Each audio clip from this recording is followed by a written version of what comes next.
In this lecture, I will discuss about the root locus plot analysis, and this root locus plot is very much important for the design of compensator in case of control system.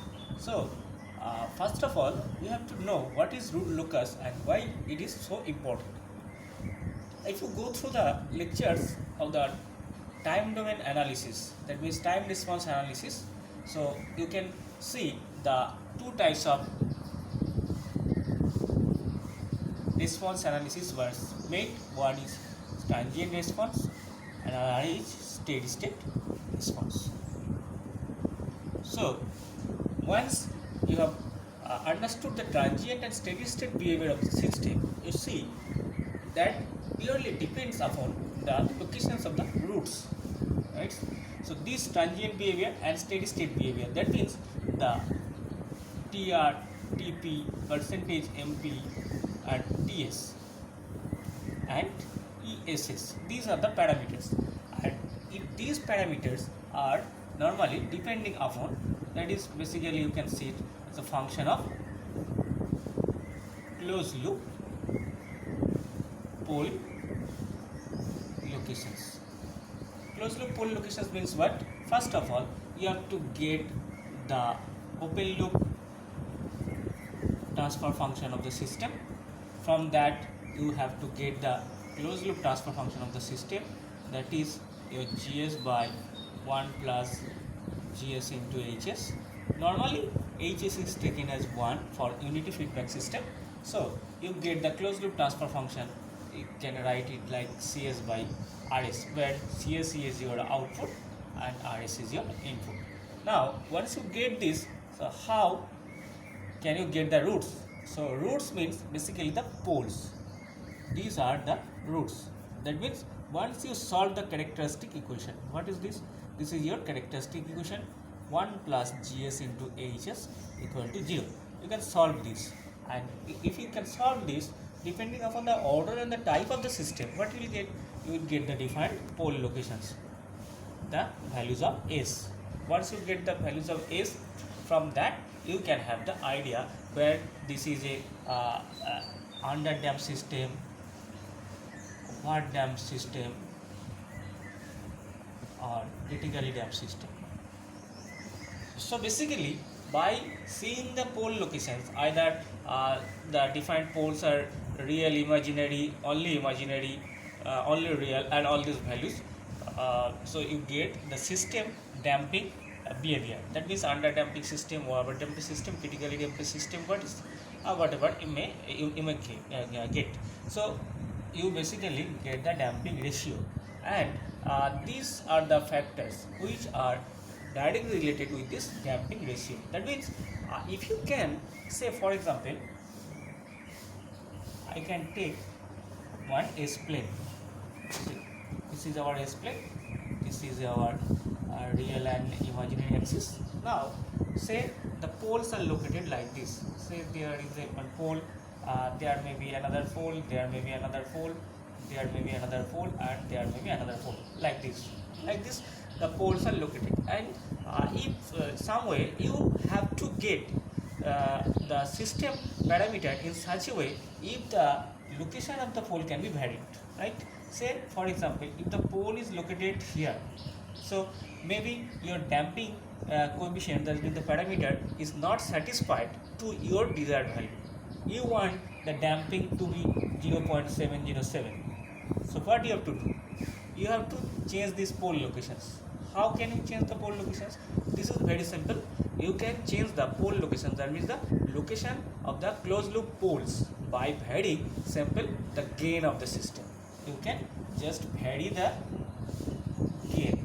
This is your gain. If you vary the gain, then the locations of the poles will be varied. Location of pole varied.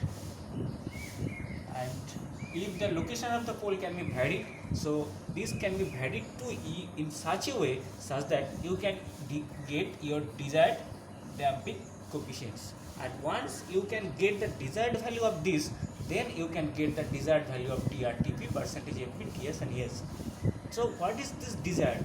I mean to say that you want to get a system time response parameters like rise time is equal to say 0.5 second, peak time 0.7 second, peak percentage overshoot say 0.8%, and settling time is say 2 seconds, and steady state error may be 0 for a step type of signal. If these are the specifications, so definitely this will give you when your specification meets the JAI. And once this JAI is to be met, that means your pole locations must have to be varied.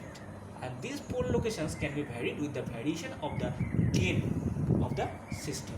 Right? So once the gain is varied from 0 to infinity, then actually the locations of the closed loop poles, that means the roots of the system is varied, and you get a locus. Locus means what? Locus means the roots are following certain path on the S plane, so that is known as the root locus, and that is how it is related with the transient and steady state response parameters of the system. In order to have the basic concept of the root locus plot, we will consider a position, simple position control system. We will consider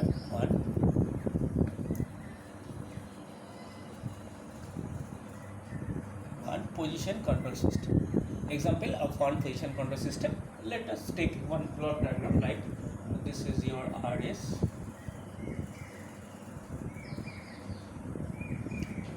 This is your the elements of position control system, that is your one kind of power amplifier is used.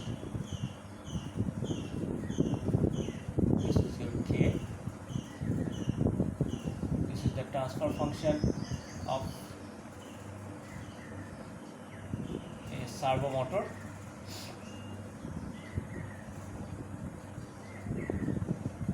This is your output CS, and this is your feedback, unity feedback.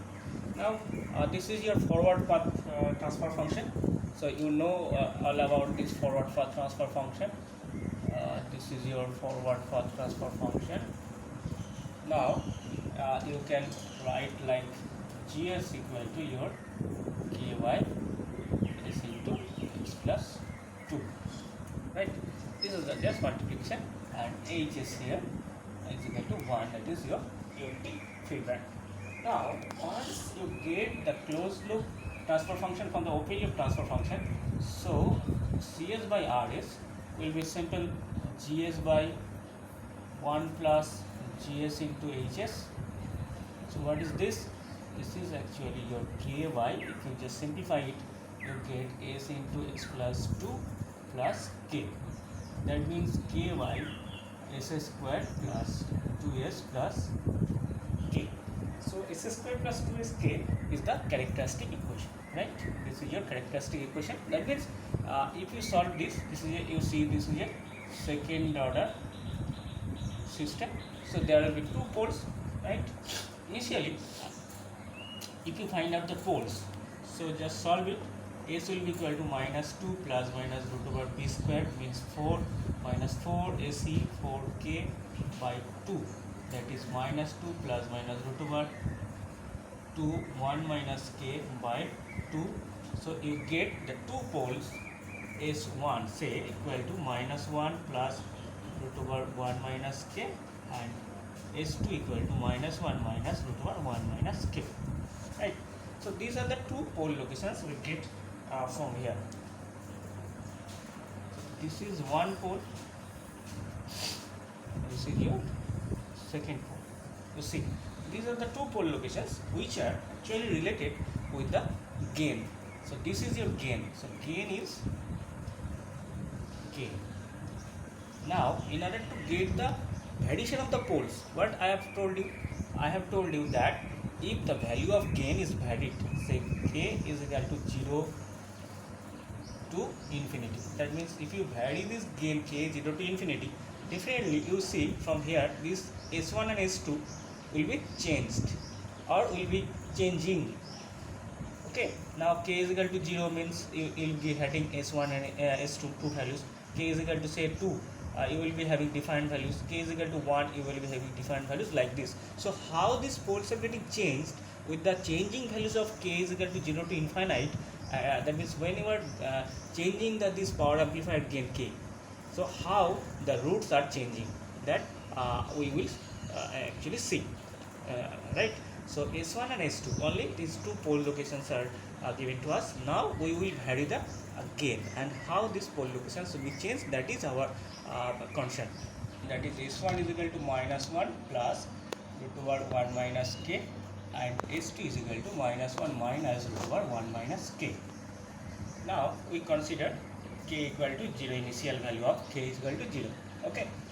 So what we will get, the value of S1 is like -1 plus root over 1 minus 0, that is -1 plus 1, 0. Okay. And S2 is equal to -1 minus 1 minus 0, -1 minus 1 minus 2. So what are the two pole locations? You see, one is at 0, one is at -2. These are the closed loop pole locations. So these are the closed loop poles at k equal to 0. Now remember the transfer function, open loop transfer function. Open loop transfer function, Gs equal to S into S plus 2. So what are the pole locations of the open loop system? This is your open loop system. So pole locations, S is equal to 0 and S is equal to -2, right. So can you get the similarity between these two? Yes. What is that? When the value of k is equal to 0, if you put the value of k is equal to 0 in closed loop system, you get the positions of the poles similar to that of the position of the poles of the open loop system. That means if you just plot like this, real and imaginary, and this is your S is equal to 0 on the S plane, and this is equal S is equal to -2. That means these are the pole locations of the closed loop system, right. We are dealing with the closed loop poles variation. So if these are the closed loop pole positions, these are nothing but equal to the open loop pole positions when k equal to 0. That means you can write like this.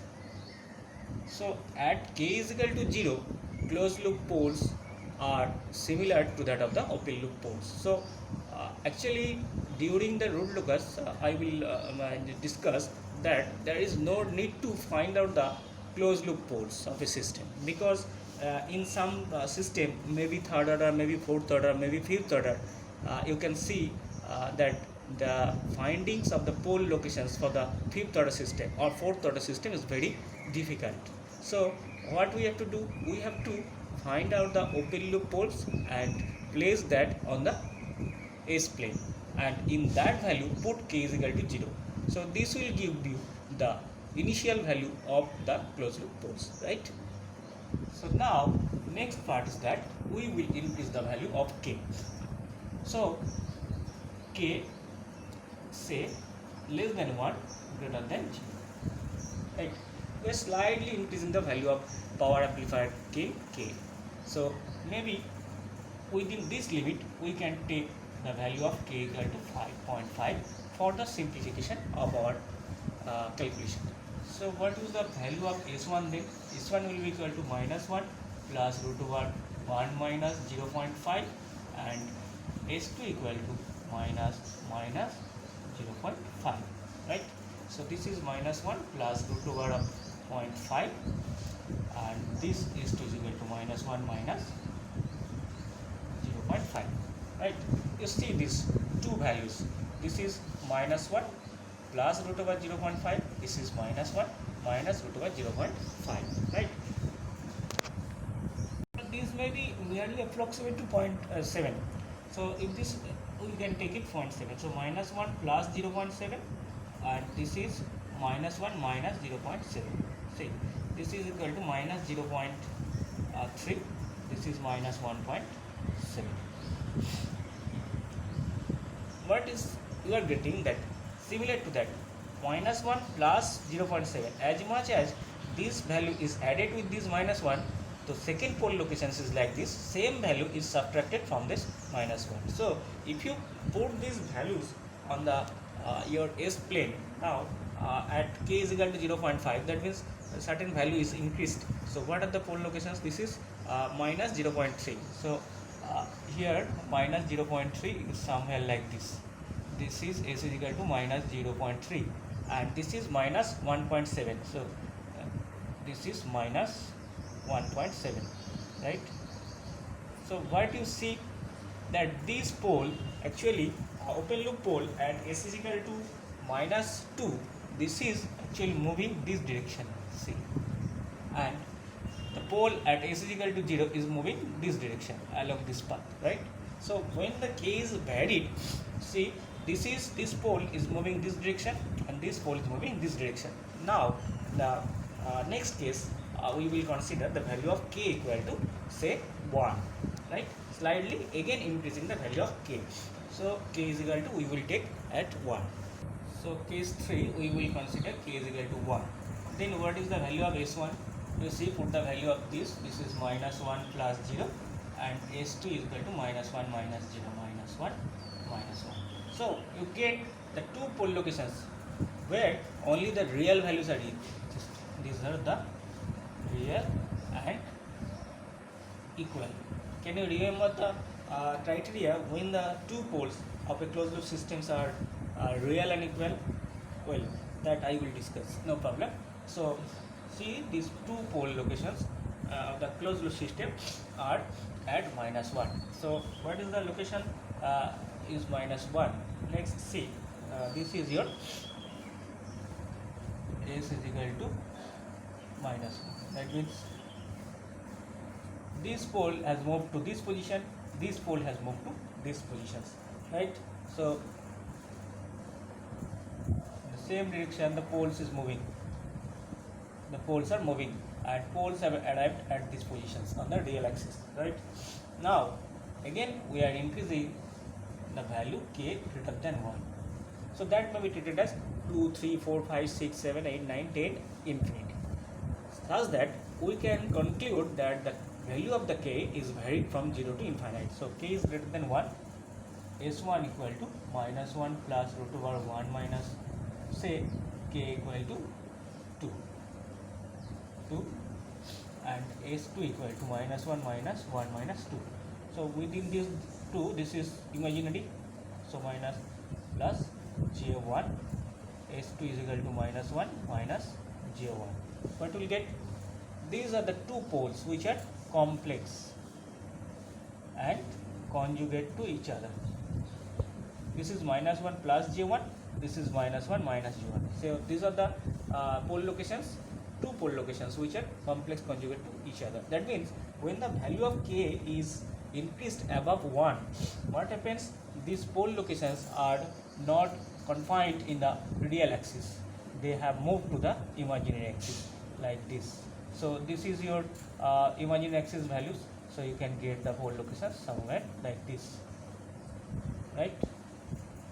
So this is your that means you can see this is the direction of one pole and you see the direction of the path of the other pole. So what can I conclude from this graph? You see, starting from the your open loop gain, sorry, this gain, yes, this gain k is equal to 0, and these were the pole locations on the real axis or whatever. Now when the k is moving or increasing, then the poles is moving toward this direction and these poles is moving towards this direction. Now there is a pole, there is a position on the real axis where they will meet, and finally they leave the real axis. They leave the real axis, they will move to the imaginary axis like this. And if you see the value of k is equal to 4, so this is j3, this is j3. So that means this pole is moving like this direction and this pole is moving like this direction. So we get the two branch, or in other words you can say the two branching, like this is one branching, one branch of the pole is moving in this direction, that means one branch of the root locus, and this is your second branch is moving in this direction. So this is how the locations of the poles are varied with the variation of the gain, right? Now how this variation of the poles with the variation of the k gives you certain time domain specifications, right? And how it can be depending upon the value of xi that I am already obtained. Now I will summarize it like this. First of all, you take 1 millimeter graph. In the millimeter graph, you take this x-axis is the real axis and y-axis is your imaginary axis. Now scaling of the this millimeter graph is very important. Scaling, and what this scaling means? Scaling means, say this is your origin, no problem, and this is definitely you will write at is plane. Now this is, say, your one division. This is -1 in the negative axis, so this is -2, this is -3, this is -4, and so on. Similarly, this is +1, +2, +3, and so on.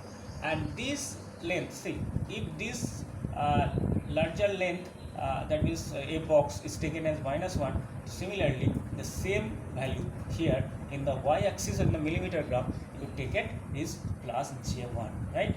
If this length is 1, so this length is similar to 1, so this is j1, this is j2, j3, and so on. Similar to here, -j1, -j2, -j3, and so on. So equal division is important, and always whenever you will go to draw the rule locus plot, I am not taking this, I am just showing you the example. You take this larger value as 1, right?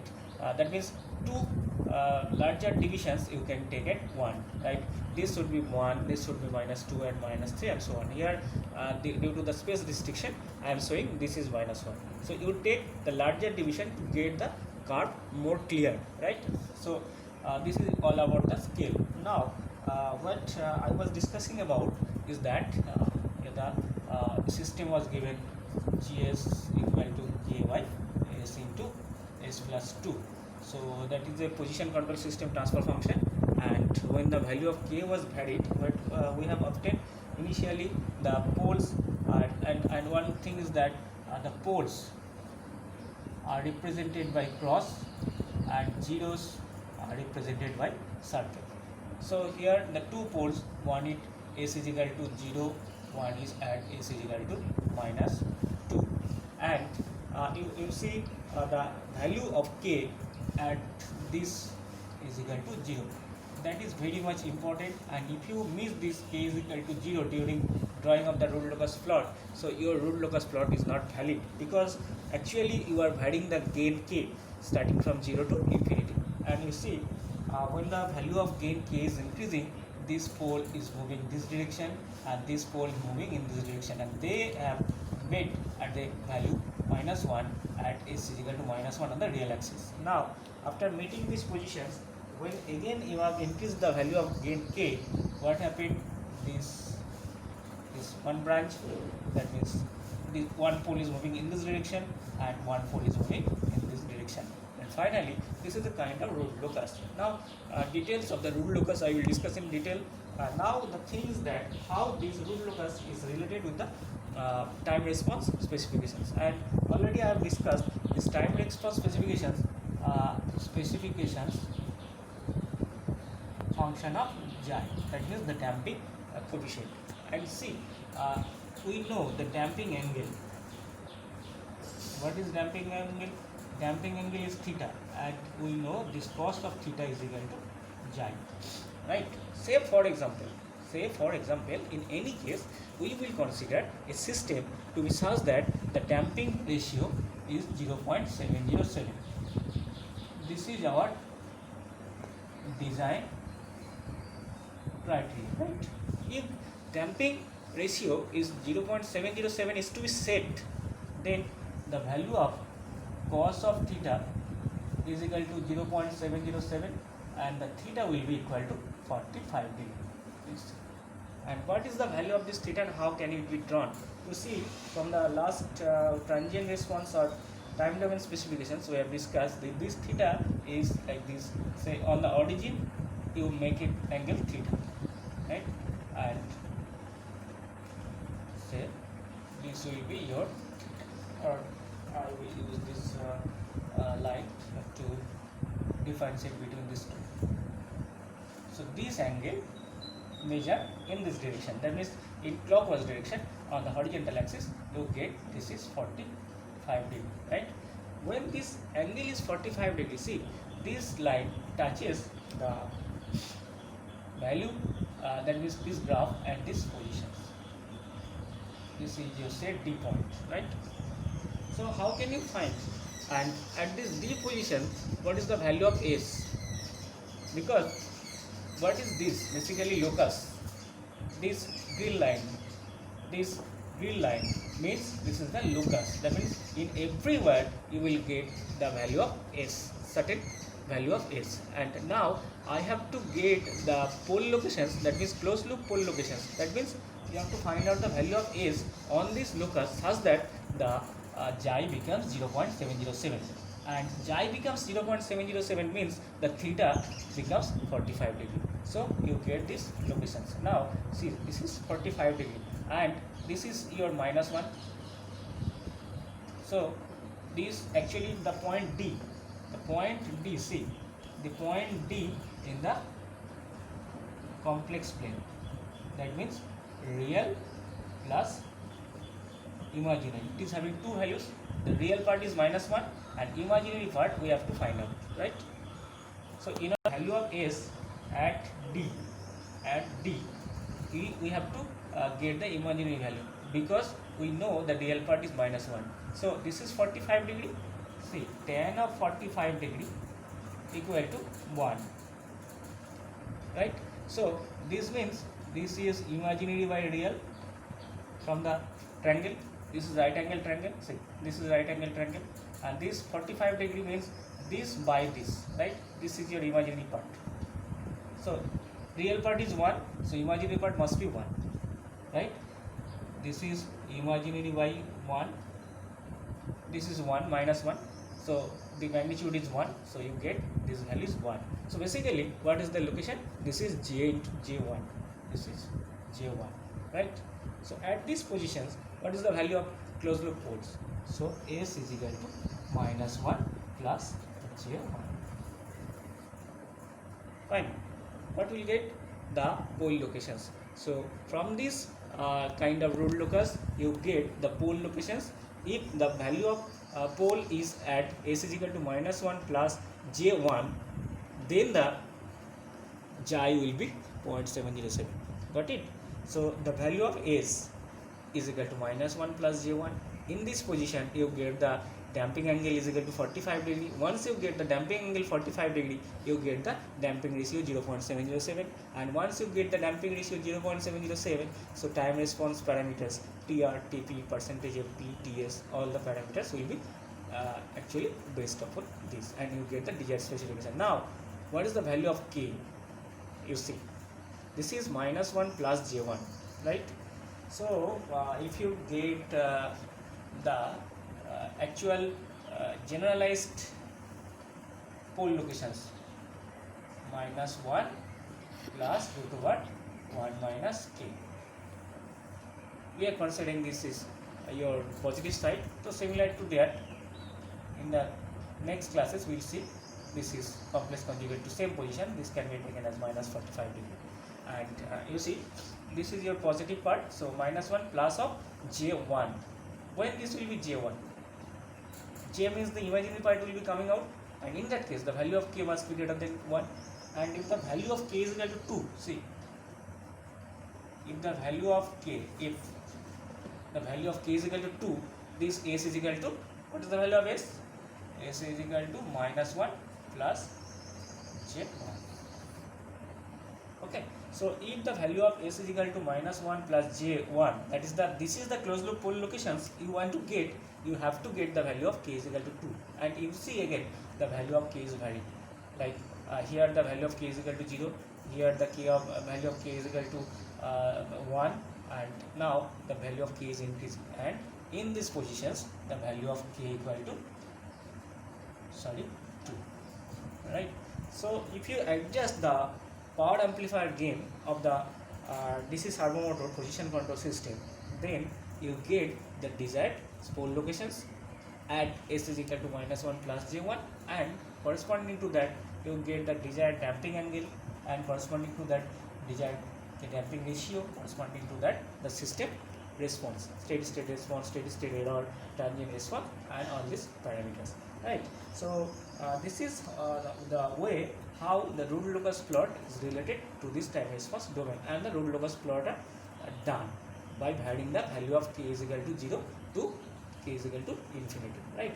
Now in the next lecture I will discuss how to draw the Bode diagrams, this is Rule-Lucas plot for any kind of system, maybe type 1, maybe first order, maybe second order, or whatever, by different rules, by applying different rules, and the different kinds of rules are there to plot the Rule-Lucas. Very simple, and calculations one is to understand, and then certain kind of common sense is required to draw the graph, right? And in order to draw the graph, the two criteria are there. One is called the magnitude criteria, one is called the your phase criteria.